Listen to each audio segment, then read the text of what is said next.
We've heard so many people talk about 55 and over RV parks and how they can't get in them because they're not 55 plus. So this week, we're going to talk to you about what exactly does that mean, what are the laws governing that, and what you can do about it if you're under 55.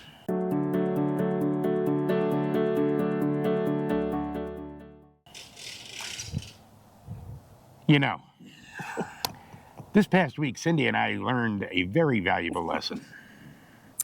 When you live in a small place together, and it's just two of you, it's not a good idea for both of you to get sick at the same time.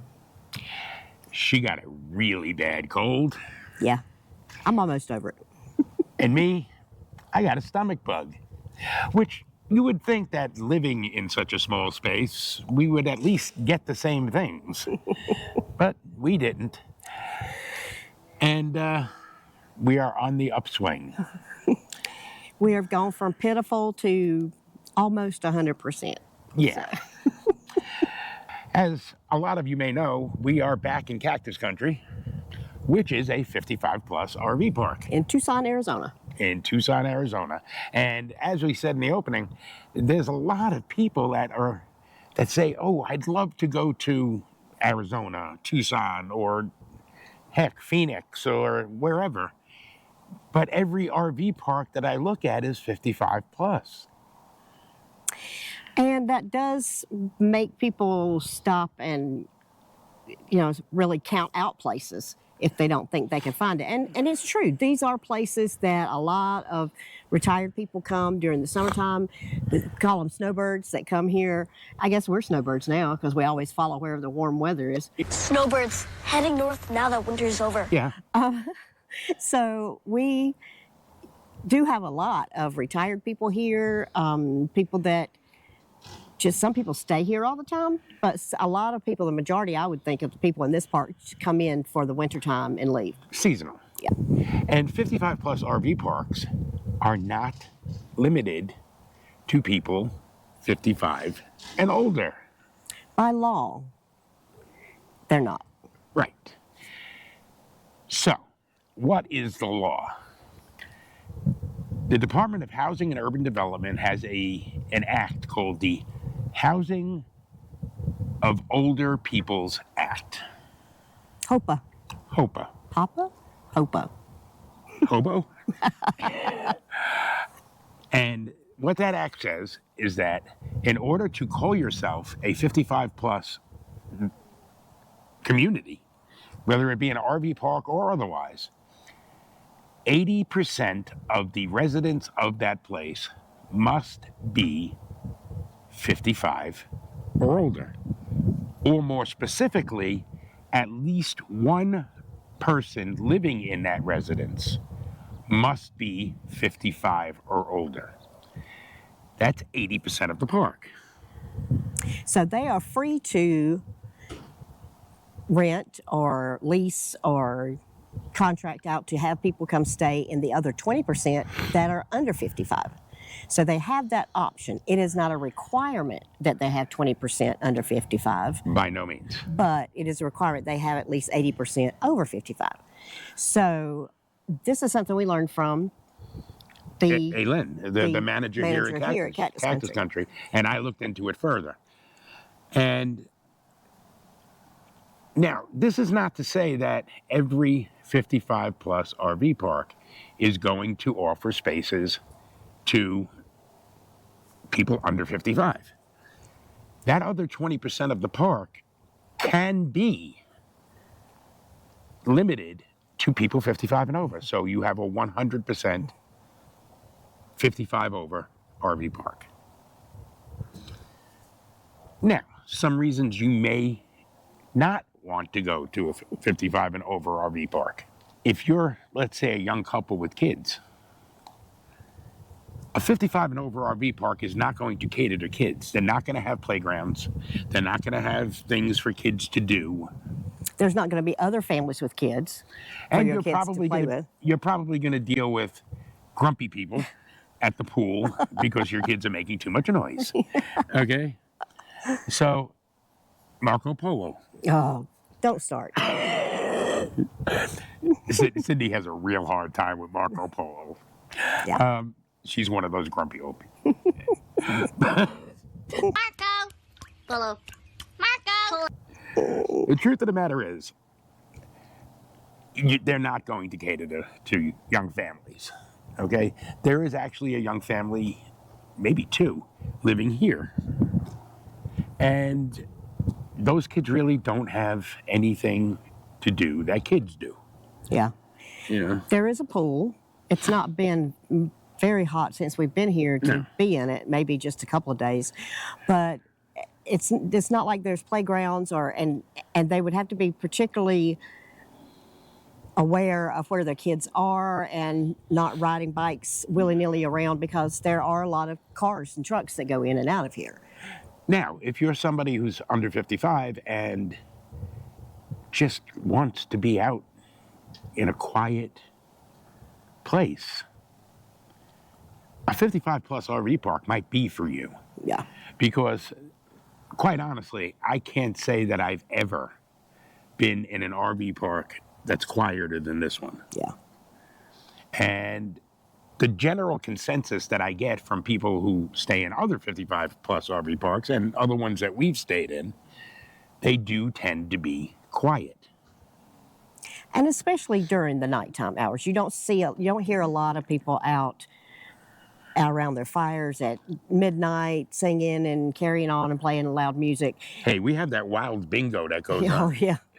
Well, that's inside where the noise is contained. So, but we have been in parks where it was all ages, and that was a problem sometimes because I'm there because I'm working, and on the nights that I have to go to work the next day, I go to bed like 10 o'clock, and there'd be people out till 11, 12, 1 o'clock just having a good old time around the fire right across the street from us.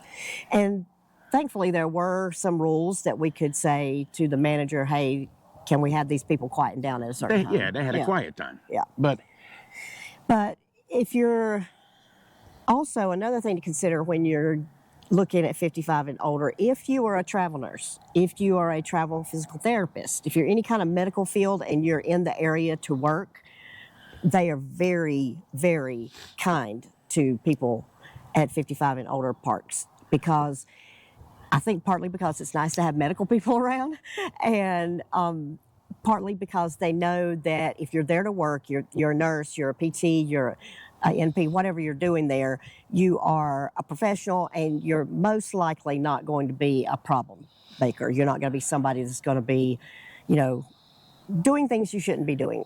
Up late, making noise. Yeah, and right. illegal activities and things like that. Yeah. So that's something to keep in mind. Some places also will cater to construction workers.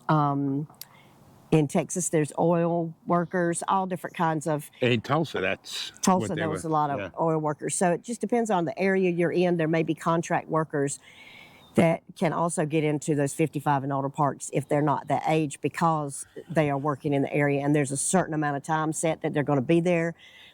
So it's more of a controlled situation than somebody that just rolls up and got, rowdy kids and we're going to stay till we get ready to leave. You know, it's kind of a preference of the manager and the people that run the park, but it does help if you're somebody there that's there to work for a certain amount of time. Yeah, and I think the 55 plus RV parks tend to be more stringent about the rules. Yeah. As we've said innumerable times on this channel, Lynn, the person who runs this park, is a stickler about the rules, and that's why we love her. Now, one of the many myths about 55 plus RV parks is that if you're staying in one and you are 55 and over, you can't have any children there. And that's not at all true. 99% of these parks will let you have your grandkids stay for a few days or whatever. It's a good idea to let the office know. Of course. That they're coming for a day or 3 or whatever. They're probably going to want to make sure that you keep a good eye on those kids.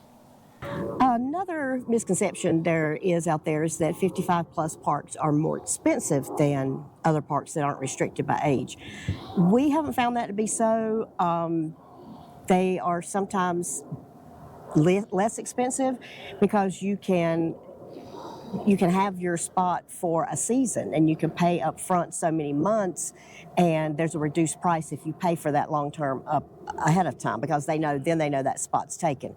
It's beneficial for them to know so they can plan out any other people that are coming.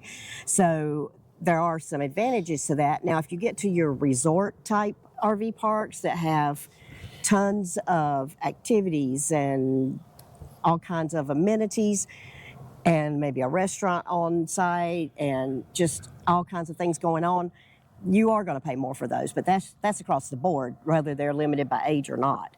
So you can shop around and find some that are reasonably priced. And bear in mind that these 55 plus parks are going to want to, in some cases, cater to people who are living on Social Security. Yeah. Going to a 55 plus RV park also offers you some amenities that others don't. We jokingly mentioned bingo, but that's a weekly thing here, and they have shuffleboard courts. The one we were at in Las Cruces had a pickleball court. Mm-hmm. Their activities more catered to older people. And it fosters more of a community spirit among the people. A lot of people, there's a couple of ladies groups that walk around here all the time. And they have different activities throughout the year depending on what time of year it is. And I mean, like every Tuesday's donuts and coffee in the morning up at the clubhouse. There's bingo. I think they have church on Sunday. Yes, they do. They have They're doing a Thanksgiving dinner. And then a Christmas dinner. And so they do have quite a few things going on here. And this is kind of a low amenity place. They don't really have like a recreation director that does a whole lot of stuff. But some places do. Some places have something going on every single night. One we stayed in it wasn't 55 over though. In Allentown. No, I was thinking of the one in Tennessee that had live bands every Saturday night. Oh, yeah. So some places have a lot more activities going on, but the 55 plus ones seem to be more catered to things that older people are interested in. You may have book clubs, you may have like sewing clubs or craft clubs or things that older people are interested in. So have you ever stayed in a 55 plus RV park? And if so, what misconceptions did you have going in? Drop your experiences in the comments below. And if you've enjoyed this video, don't you forget to like and subscribe. We'll see you next week.